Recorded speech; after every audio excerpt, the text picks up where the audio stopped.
అందరికీ నమస్కారం అండి. అందరూ ఎలా ఉన్నారు? నేను చాలా బాగున్నాను. ఈరోజు మా ఊరి సాయినాథుడి ఆలయాన్ని నాతో పాటు మీరు కూడా దర్శించుకుందురు రండి. వెల్కమ్ టు తను లాగ్స్. ఇంకా లేట్ చేయకుండా మా ఊరి సాయినాథుడి గుడి చూసేద్దాం. అదేనండి, ఆలయం ఎంట్రన్స్తోనే అలా ఉంటుంది. రైట్ సైడు చిన్న సాయినాథుడి విగ్రహం ఉంటుంది. అక్కడ మనం దీపారాజన అగరవత్తులు అవన్నీ వెలిగించుకొని అక్కడే టెంకాయలు కొట్టుకుంటామండి. ఇప్పుడు ఆల్మోస్ట్ అందరం బయటే కొట్టుకుంటున్నాం కదండి టెంకాయలు. సో పక్కనే తులసి కోట. కార్తీక మాసం అయితే ఆ కోట చుట్టూరు దీపాలతోటి కలకల్లాడుతూ ఉంటుందండి. చూడ్డానికి ఎంత కన్నుల పండగగా ఉంటుందో. లెఫ్ట్ సైడే దుని ఉంటుందండి. ద్వారకామాయిలో నిరంతరం వెలిగించే పవిత్రమైన అగ్నినే దుని అంటాం కదా. దీని నుంచి వచ్చే విభూదిని ఊది అంటాము. మన జీవితాల్లో ఆధ్యాత్మిక వెలుగులు నింపే దివ్య శక్తిగా దునికి ఎంతో ప్రాముఖ్యత ఉంది. ప్రతి సాయినాథుని ఆలయంలో దుని ఖచ్చితంగా ఉంటుంది కదండి. అదేనండి బాబా గుడి ఎంట్రన్స్. ఆ బయటంతా చాలా విశాలమైన ప్లేస్ అండి.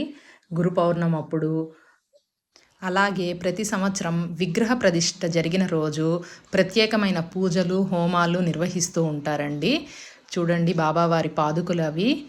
అలాగే పక్కనే సాయిబాబా విగ్రహం చూడొచ్చండి. మనం లోపలికి వెళ్ళి బాబా విగ్రహం తాకే వసతి ఈ గుళ్ళో లేదండి.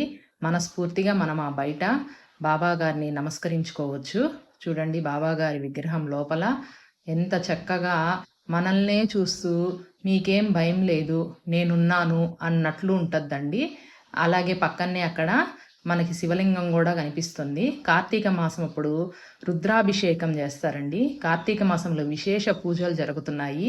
నేను వెళ్ళేసరికి కరెక్ట్ హారతి టైం అండి, 12 అయింది మధ్యాహ్నం.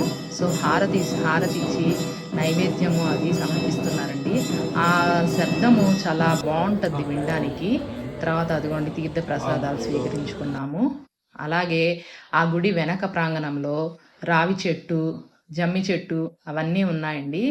కార్తీక మాసంలో చెప్పా కదండి, కార్తీక మాసంలో అక్కడెక్కడ చూసిన దీపాలతోటి చాలా చూడడానికి మనసుకు చాలా ప్రశాంతంగా అనిపిస్తుందండి ఆ విశేషమైన రోజుల్లో. కానీ మనం ఆ గుడికి వెళ్ళామంటేను. అలాగే ఎదురుగా కొత్తగా పెట్టారండి. ఇంతకుముందు గుళ్ళోనే అన్నదానము అవి చేసేవాళ్ళు ఆ ప్రాంగణంలో. ఇప్పుడు ఎదురుగా కొత్త బిల్డింగ్ కట్టి ఆడ అన్నదానానికి అన్నీ చూడండి ఏర్పాట్లన్నీ చేసి అన్నీ రెడీగా ఉన్నారు. చాలా శుచిగా రుచిగా వండుతారండి అక్కడ అక్క వాళ్ళందరూ. చూడండి పులిహార, పచ్చడి, సాంబార్, రసం, వైట్ రైసు, మజ్జిగ చాలండి. పంచభక్ష పరమాన్నాలు వల్లేదు.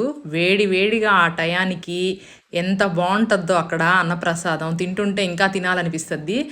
వాళ్ళు పెడుతూనే ఉంటారు, మనం తినాలే కానీ. ఆ రోజైతే నేను అన్నదానం చేయలేకపోయానండి అక్కడ. నాకు పిల్లలు 12:30 కల్లా స్కూల్ నుంచి లంచ్కి ఇంటికి వచ్చే టైము. అందుకని ఇంకా అన్నప్రసాదం స్వీకరించకుండానే వెళ్ళాను. కానీ చాలాసార్లు అక్కడ తిన్నానండి. చాలా బాగుంటుంది అన్నప్రసాదం అక్కడ. చూడండి అక్కడ కూడా సాయిబాబా ఫోటో ఉంది. భగవంతుడికి రూపం ముఖ్యం కాదండి, మన భక్తి ముఖ్యం. మనం ఏ రూపంలో తలుచుకుంటే ఆ రూపంలో, ఏ భావనతో పిలిస్తే ఆ భావనలో ఆయన మనకి ఎప్పుడూ తోడుగా నిలుస్తారండి. ప్రతి అణువులోనూ, ప్రతి జీవిలోనూ, ప్రకృతి అందంలోనూ, ప్రతి చోట ఆయనే నిండి ఉంటాడండి. మా ఊరి సాయినాథుడి గుడి విశేషాలు నా వీడియో కానీ మీకు నచ్చితే లైక్ చేసి సబ్స్క్రైబ్ చేసుకోండి. Thank you.